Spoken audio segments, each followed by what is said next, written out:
Hello everyone, and welcome. My name is James, I'm a Clefairy, and this is the James Clefairy Show, aptly named if I do say so myself. Today, I'll be reviewing a game that I didn't even know existed. It's called Redguard. I found it on GOG for like £4, because you know, screw the mainstream digital distributors, am I right boys? Yeah, hip with the kids, yo. The Elder Scrolls series is a big one, and one that I'm quite fond of personally. I mean, Skyrim alone sold like 1 billion copies. But little did I know, there were actually a couple of spin-off games made from this popular series, including this one. As I said, it's titled Redguard. So, without further ado, let's start the review. First thing you'll notice in this game is that there's no opening menu. Nope, it just throws you into this first opening cutscene. Elder Scrolls Adventures Volume R, huh? I guess they were gonna make a whole series of games out of this. Now, here I was thinking this was gonna be just some like third-party sort of game, you know? I had very little expectations for this title, if I'm gonna be perfectly honest. But as it turns out, this game had a massive team behind it, with none other than chaboy young Todd Howard, aka T-How, leading the charge. Then we get this huge bit of story right here, lots of exposition, so let me explain it to you as easily as possible. Emperor Tiber Septim was spreading his empire throughout the 9 kingdoms of Tamriel, meeting heavy resistance, especially in Hammerfell, where the High King was like, nah, I'm having none of that. But then he died suddenly, causing the country to be split into 2 warring factions, the Crowns who wanted to reject Imperial rule, and the Forebears were like, sure, the Imperials are alright. The Crown simply demolished the Forebears, and on the brink of losing, the Forebears went to desperate measures by signing a treaty that would let Imperial soldiers into Hammerfell. The Imperials came in, led by this guy, Rickton. Oh yeah, this guy's our main villain. Threatening, I know. Looks like Jabba the Hutt with a mustache. Anyway, the Imperials royally wrecked the Crowns, driving them back to their final stand on the port safe Stros Mackay. Rickton, knowing that the Redguards are best in war, took no chances and brought goddamn dragon to the fight, and therefore won easily, taking control of Stros Mackay and ruining everyone's lives, because you know that's just business. Oof, that was a lot to take in. Anyway, we get another cutscene after that. Holy crap! Is that a Khajiit or a Mantis man? Jesus! It looks more akin to Dead Space than the Elder Scrolls, but you know, I can look past it. I also love how even in their own native tongue, Khajiit's still talking in the third person. Anyway, District 9 over here explains to the main character, this guy, Cyrus, that Cyrus's sister has been missing for 3 months, and he should go and find her. Cyrus says, sure man, and set sail for Stros Mackay. One more thing, does the way the mouths move remind anyone of the Lego movie, or is that just me? Just me? Okay. Hammerfell's prodigal son, Cyrus, returns to the province of his birth. One thing I have to say is that the music here is really good. Top notch. It's super adventurous, and it's pretty epic.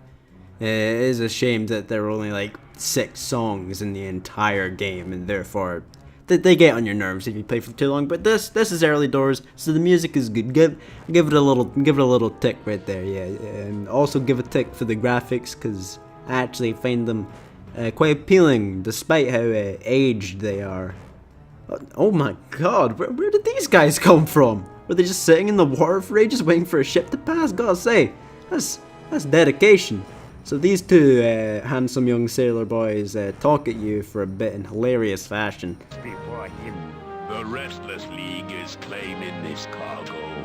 said the other with cruel clarity. They tell you they're from the Restless League, and you begin to fight. Alright, let's pause the video for a sec. 2 things. 1, I have to explain how gammed the controls are. Alright, listen. So this is a third-person game, as you can probably tell, and the camera is locked to this like side-on view when you're in combat, and it's like straight behind you for everything else in the entire game. Now, there is no mouse control in this game; it's all keyboard. So you got your arrow keys. Now the up and down arrow keys move you forward and back, and the left and right arrow keys turn the camera. Now, the fact that there is no strafe key in this game is so screwed up. because it makes moving so clunky and awkward and just an all-round pain in the ass. It's hard to explain, but try and live with me here. If you want to reposition yourself in a fight, you can't just move right and left. You have to turn the camera, walk forward, and then turn back to the enemy. Now this may not sound so bad, but it's so slow. And when there are multiple enemies hitting you at once, it becomes an absolute nightmare. Whether you hit an enemy or not, it's hard to tell. The hitboxes are weird and the weapon arc is very vague. Combat works in this sort of timing sense. You can't just hit a guy, you have to like wait until he's about to attack and then hit him. I mean, that sounds fine and all, but the controls are so delayed, it makes this very difficult and very, very annoying. So I often just mash the attack button, which is control by the way for whatever reason, and hope I get lucky. That doesn't sound very fun, I know, but combat was not engaging at all. And two, I know we finally got here. Look at all those sharks! There's like 15 sharks there! Jesus! How did these guys stay in the water for so long when SharkCon second era is taking place right there? My god! So you kill those guys and... Oh, this must be the main guy from the Restless League. What does he have to say? What? He just points at you and slowly floats away? With not a single sound. I have no idea why, but that is absolutely hilarious to me. Hey, you never know. Maybe the old point and sail away is pirate for good game well played. Anyway, you finally arrive in town and you're told to visit your old friend at the Dragontail Inn, as he has information about your sister's whereabouts. If you're anything like me and you like to snoop around the buildings in town, then you're going to be hearing this a lot. It's locked. It's locked. It's locked. It's locked. It's locked. By the way, everything is done using control. Everything. Opening doors, drawing your sword, talking to people, everything. This can be quite annoying, as if you're just trying to open a door, you can accidentally initiate a conversation, or worse, draw your sword and get attacked by a guard. Sir? You okay? I'll assume this is just serious Imperial business, and I'll just leave him be. Talking to people is also a chore, as, you know, it's cool everyone's fully voice acted, but seriously, a way to skip dialogue would have been much appreciated, as the fact that it takes 1,000,000 years to have a conversation with someone is the main reason why I didn't talk to many people in this game. It also doesn't help that some of them sound like they crawled out the darkest depths of hell. Well met, stranger. Well met. Well met. Well met. Yeah, I'm just gonna talk to this lady and... Oh, okay.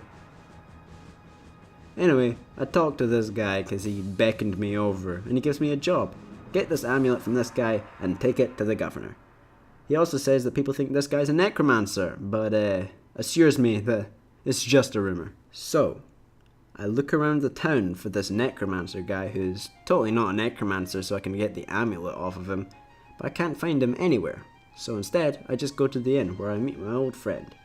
He tells me about my sister for a bit. Not much important, he just said that he thinks the governor is behind it, as he's been rounding up a lot of people who disliked the new imperial rule. He does say that I could find more information from this priest guy though. I go back to the priest guy, this time he mentions the necromancer, so I'm like, alright, I really gotta find this guy, but I still can't find him anywhere in town. So I return to the guy who gave me the job, and he says he's on the necromancer isle. But once again, he assures me that this guy is definitely not a necromancer. So I follow the path and there's this whole rope bridge thing going on. I walk along and then fall into the water and instantly get devoured by a tentacle beast. And this is where another problem with the game shines. Platforming. Because the camera is so good, it is impossible to tell how far your jumps go and which direction you're jumping in. AKA, platforming in this game is the biggest piss take ever.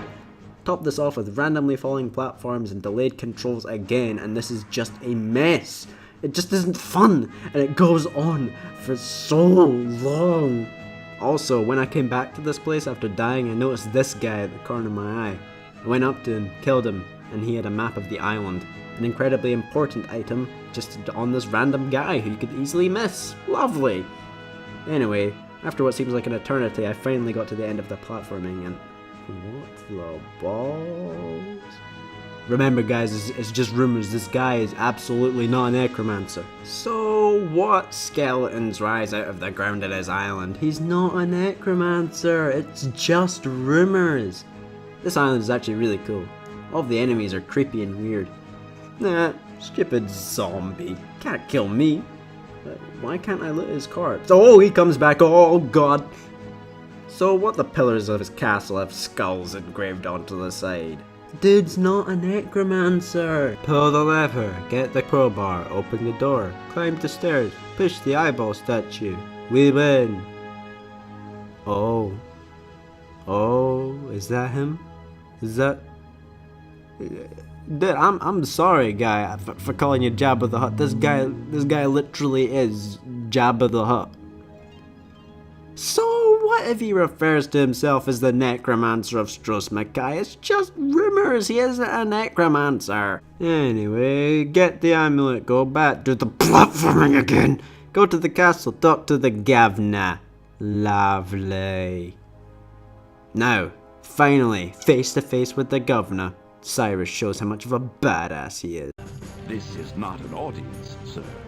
You forget yourself. We don't seem to understand each other, Governor. Azara is my sister, and this isn't an audience. It's an interrogation. Oh, you taking that, governor? I know of this Izara, young man. Her troubles are of her own making, I'm sure. When you mix with thugs and murderers... Like I said, you might have something to do with it. Oh my god, burned! I'm using that one.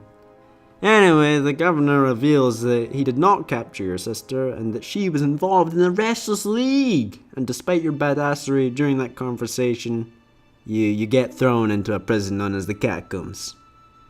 Great. So this dying guy in your cell tells you that you can signal the Restless League using a lighthouse and gives you a key.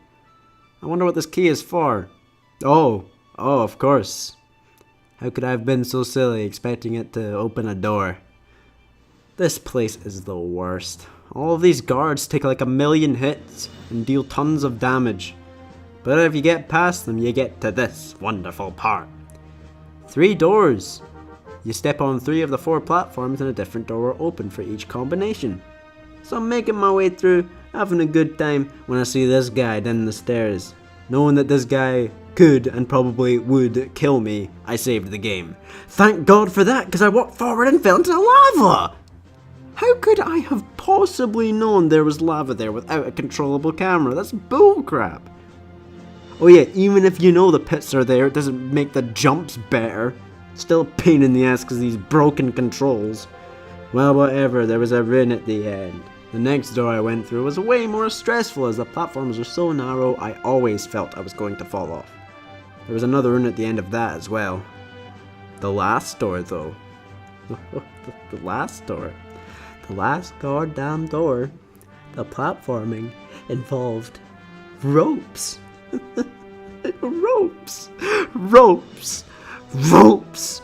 Ropes. The frickin' ropes. Ropes. Ropes. Ropes. Ropes. Ropes. I did it. Use the runes on the puzzle and you're free. Now, however, guards will attack you on sight, so yeah, watch out for that. I report back to my friend here and describe my encounter with the governor. I met the governor. Beautiful man. Yeah, I was thinking the same thing. I then tell him about my sister being part of the Restless League. What? Good read there, mate. Oscar worthy. Anyway, my friend here tells me where the lighthouse is, so I make my way over there pronto. But first, I stop to buy some potions. I'll take a healing potion. Okay, that'll be 25 gold. Thanks. I'll take a healing potion. Okay, that'll be 25 gold. It Thanks. takes so long.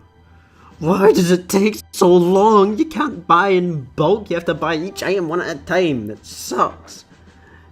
Anyway, after that disaster, I make my way to the city with the lighthouse. Oh my god, is that the Technodrome? You know, from Ninja Turtles? So I go in there, because I mean, why wouldn't you? And I tried to talk to the guy and I get stuck.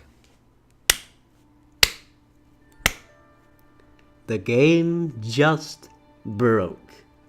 So I had to go back to my save and buy all the potions again and make my way to the city. I got really confused as it wouldn't let me into the lighthouse. I spent a good few minutes walking around, really having no idea what to do. So I went back to the Technodrome and talked to the guy successfully this time. And let me say, this is the best voice acting I have ever heard in my entire life. Why scares me now? No ancient form of observatory. Flash. What? This guy would be an excellent mic spammer. Why did Rickton send you here to fix it? Anyway, he says bugger all important except for the flashing coming from the lighthouse, so I assume that's what I must do to signal the League. However, I still can't make my way inside the lighthouse. I mean, I have this key. It can't just be used for loosening blocks. Oh, I see.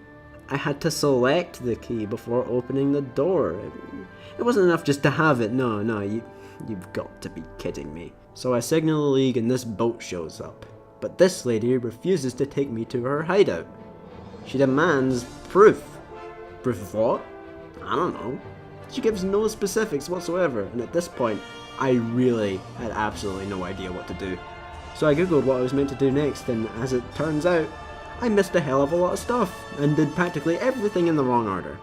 Basically, you were meant to talk to everyone in the town. Like, actually everyone. This drunk who I thought didn't have a purpose, yeah, you actually get a key item from him. And therefore, because I'm lazy, and I couldn't be bothered starting all over again, I gave up. To sum it all up, this game isn't great. The controls are bad. The combat clunky, the voice acting laughable. The lack of a controllable camera is actually the worst thing ever. By the way, there is one way to change it so that the camera is above you so you can see pits and stuff, which I found out way too late. But it's still useless as you can't do anything in this view. You can't move or jump or anything. The other thing that really kept me playing was the story. There were a lot of mysteries and secrets to uncover, and you really did feel like you were on an adventure. However, the sheer amount of frustration that came along with it killed it for me. However, for £4 you could probably buy worse. So, with that said, thanks for watching, and goodbye.